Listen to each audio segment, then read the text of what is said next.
नहमदुहु व नुसल्ली अला रसूलिल करीम अम्मा बाद फाउजुबिल्लाहि मिनाश शाइतानिर राजीम बिस्मिल्लाहिर रहमानिर रहीम।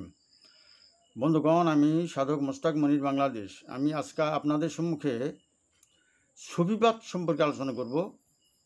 যারা সুফিবাদ সম্পর্কে জানতে চান, ইলমে তাসাউফ সম্পর্কে জানতে চান, ইলমে লাদুনী সম্পর্কে জানতে চান এবং ইলমে মারিফাত সম্পর্কে জানতে চান, ইলমে হকিকত সম্পর্কে জানতে চান, ইলমে তরিকত সম্পর্কে জানতে চান এবং ধর্মের যে ঊর্ধ্বস্তর, আত্মার যে ঊর্ধ্বস্তর সম্পর্কে জানতে চান, তাদের জন্য এই ভিডিও। তাহলে আসুন ভিডিও শুরু করা যাক।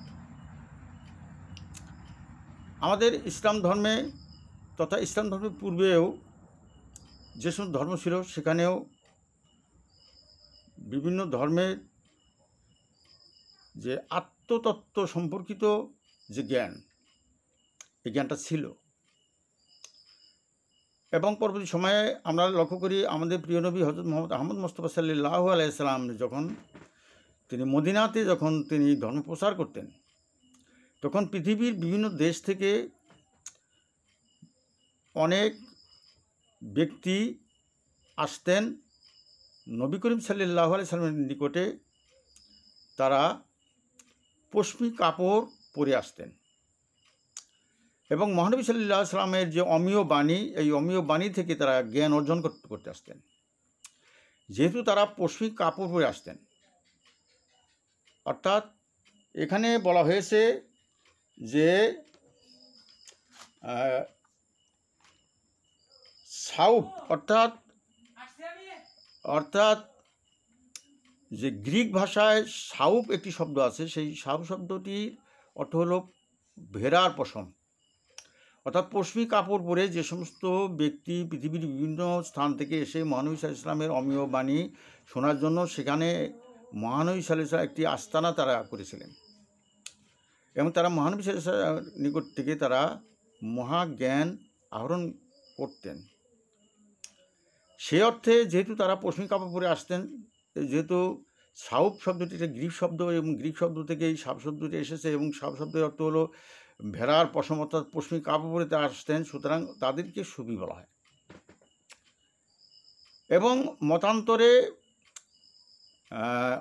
অনেকের যে ধারণা এবং যারা এই বিষয়ে সুফি শব্দটির ব্যাখ্যা বিশ্লেষণ করেছেন, তারা বলেছেন যে আরবি সাফা শব্দ থেকে এই সুফি শব্দটি এসেছে।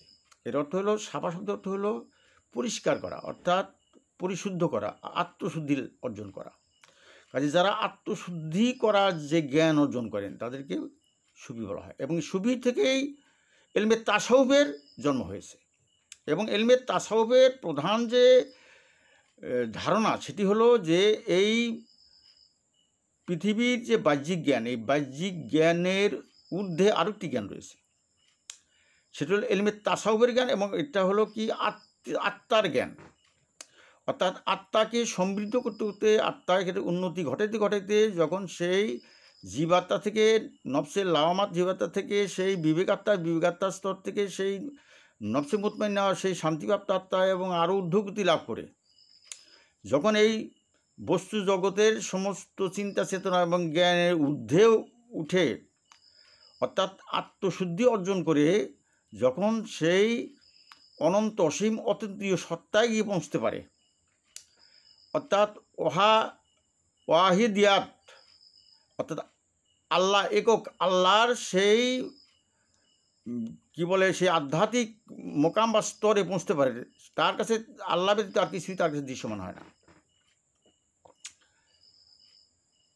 অর্থাৎ ওয়াহাদিয়াত হলো আহাদ থেকে ওয়াহাদিয়াত, অর্থাৎ সেই এক আল্লাহর একক, আল্লাহ ব্যতীত অন্য কোনো কিছুই তার কাছে বোধগম্য হয় না এবং সমস্ত বস্তু জগতের ঊর্ধ্বে তারা চলে যায় এবং যেদিকেই তাকায় তাদের সেদিকেই আল্লাহর অস্তিত্বই তারা দেখতে পান এবং নিজের মধ্যেও আল্লাহর অস্তিত্ব তারা দেখতে পান।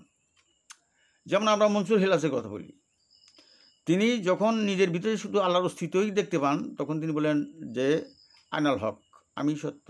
অর্থাৎ তিনি আয়নাল হক কথাটি বলেন, আয়নাল হকই কথা বলেন নাই, তিনি যে স্তরে পৌঁছেছেন সেই স্তর থেকে কথাটি বলেছেন। তখন সে আল্লাহর অস্তিত্ব ছাড়া কিছুই তিনি আর দেখতেন না।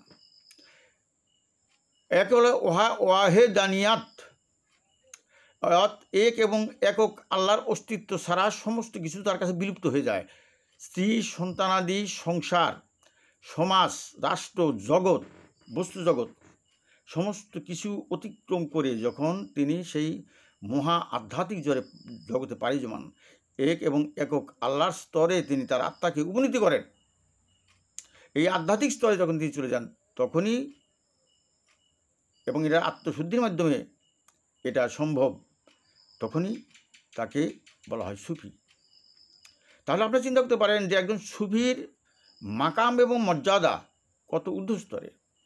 কিন্তু এটার সূচনা হয়েছে, সুফিবাদের জন্ম হয়েছে মহানবী হযরত মুহাম্মদ সাল্লাল্লাহু আলাইহি সাল্লামের জামানা থেকেই। কারণ তার অমীয় বাণী শোনার জন্য পৃথিবীর বিভিন্ন স্থান থেকে যে সমস্ত লোক পশমি কাপড় পরে আসতেন এবং সেখানে তারা আস্তানা করেছিলেন এবং তাদেরকে তাড়িয়ে দিতেন না। এবং হযরত মুহাম্মদ আহমদ মুস্তাফা সাল্লাল্লাহু আলাইহি সাল্লাম তিনি একদিন জিজ্ঞেস করলেন যে একদিকে দেখো যারা জ্ঞান অর্জন করতেছেন, আরেকদিকে যারা আল্লাহর জিকির করতেছেন, তার ভিতরে উত্তম কে?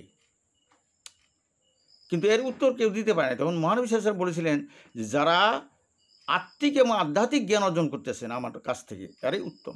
বলেন সুবহানাল্লাহ। সুতরাং কোনো কিছু না জেনে না শুনে অনুমানের উপরে ইবাদত বন্দেগী করার চাইতে জেনে শুনে বুঝে ইবাদত বন্দেগী করা অনেক অনেক গুণে শ্রেষ্ঠ।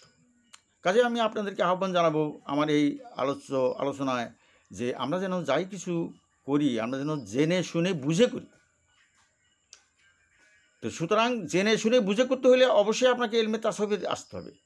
একটা জিনিস হলো ধর্মের দুইটি রূপ, একটি হলো ধর্মের খোলস আর আরেকটি হলো ধর্মের মাহাত্ম্য বা অন্তর্নিহিত উদ্দেশ্য এবং কারণ। এই অন্তর্নিহিত উদ্দেশ্য এবং কারণ এটি হলো ধর্মের সারাংশ। আর যেটা বাইরের শরীয়ত নিয়মকানুন এটা হলো ধর্মের খোলস। কাজে ধর্মের যে খোলস, এই যে আমি আপনাদের সাথে কথা বলতেছি, আমার মাথায় টুপি আছে, পরনে কাপড় রয়েছে, একটা শরীয়ত মেনটেন করে চলতে হচ্ছে।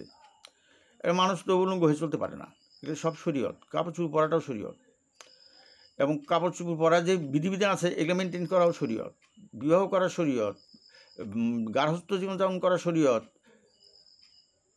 সংসার জীবনযাপন করা শরীয়ত, সমাজ জীবনযাপন করা শরীয়ত, রাষ্ট্র জীবনযাপন করা শরীয়ত, অর্থনৈতিক জীবন এটা শরীয়ত, এবং আমাদের জীবন চলার পথে অসংখ্য নিয়মকানুন রয়েছে, এগুলো সবই শরীয়ত। এবং এই সমস্ত শরীয়তকে অবশ্যই আমাদের মেনটেন করতে হবে। কারণ আমরা যদি আসলে সত্যিকার অর্থে আশরাফুল মাখলুকাত হতে চাই, আসলে আমরা সকলেই কিন্তু আশরাফুল মাখলুকাত নয়। আমরা যারা সত্যিকার অর্থে ধর্মের শরীয়তকে পুঙ্খানুপুঙ্খরূপে পালন করে, যা জায়েজ না জায়েজ সব কিছু পালন করে, হক না হক সব কিছু পালন করে, যখন আমরা আমাদের আত্মাকে শুদ্ধ পরিশুদ্ধ করে নির্মল করে বিশুদ্ধ করে আত্মশুদ্ধি লাভ করে আত্মার সমস্ত কালিমা কলুষতাকে দূর করে যখন আমরা সেই বিশুদ্ধ আত্মাকে হাসিল করতে পারব, তখনই আমাদের প্রকৃত অর্থে ধর্মের যে উদ্দেশ্য এবং আদর্শ এবং লক্ষ্য এটা বাস্তবায়িত হবে। তার আগে নয়। শুধুমাত্র শরীয়ত দিয়ে ধর্মের যে পরিপূর্ণতা আপনি কখনো লাভ করতে পারবেন না। এর সঙ্গে আপনাকে অবশ্যই আপনার আত্মার উন্নতি ঘটাতে হবে। আপনার জীবাত্মার স্তর থেকে আপনি নফসে লাওয়ামা অর্থাৎ আপনি বিবেকাত্মার স্তর উন্নতি হইতে হবে। বিবেকাত্মার স্তর থেকে আপনাকে অবশ্যই নফসে মুতমাইন্না শান্তিপ্রাপ্ত আত্মার স্তর উন্নতি হইতে হবে, এবং সেই শান্তিপ্রাপ্ত আত্মার স্তরকে আরও ঊর্ধ্বগতি করে আপনার কী করতে হবে, সেই ওয়াহেদানিয়াত অর্থাৎ আহাদি রঙে রঞ্জিত হইতে হবে। অর্থাৎ আপনি সেই আল্লাহ ব্যতীত আর কিছুই আপনি দেখতে পাচ্ছেন না। সমস্ত বস্তু জগৎ এবং সমস্ত বস্তু জগতের সেই নিয়ম কানুনের ঊর্ধ্বে উঠে আপনি এক এবং একক মহান আল্লাহর অস্তিত্বই শুধু উপলব্ধি করতে পারবেন এবং দেখতে পারবেন। এবং এটাকেই বলা হয় সুফিবাদ। আর এটা যিনি অর্জন করেছেন তাকেই বলা হয় সুফি। এবং এই সুফিবাদ থেকেই যে শিক্ষা বা জ্ঞানের যে ধারাটি উদ্ভব হয়েছে তাকে বলা হয় ইলমে তাসাউফ। আশা করি আমার এই সংক্ষিপ্ত আলোচনা থেকে আপনারা অনেক হয়তো বিরল তথ্য আপনারা লাভ করেছেন। যদি ভালো লেগে থাকে লাইক কমেন্ট জানাবেন এবং আমার এই চ্যানেলটি সাবস্ক্রাইব করে রাখবেন। ও আখির দাওয়ানা আলহামদুলিল্লাহ রাব্বুল আলামিন। আসসালামু আলাইকুম ওয়া রাহমাতুল্লাহি ওয়া বারাকাতুহু।